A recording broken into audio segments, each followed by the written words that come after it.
His Dreamer, Chapter 9, Above the Ground.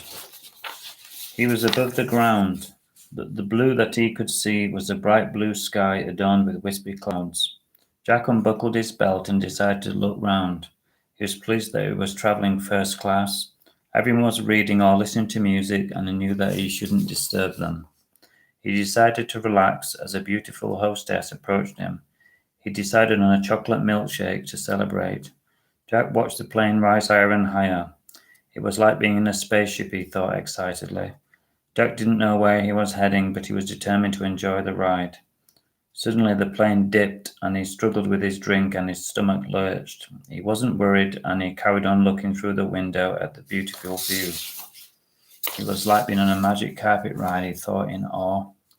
The plane started to shake again, and he spilled a large amount of milkshake onto his white t-shirt.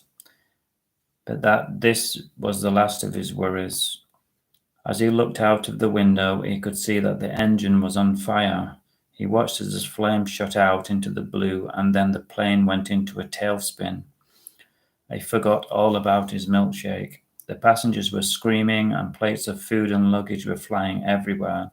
It was like being in a giant tumble dryer. Jack fastened his seatbelt and prayed that he'd be okay as the plane hurtled towards the ground, spinning like a toy. He was in a tailspin. The view was a kaleidoscope of blue and white as they spun faster and faster to the screams and shouts of the passengers. He could see the green of the fields rising up to meet him like a hammer blow, and he closed his eyes and said a desperate prayer. "Brace for impact," the voice announced over the tannoy. Then everything went black, very black. Jack opened his eyes and he expected to be in heaven, but there were no angels in sight.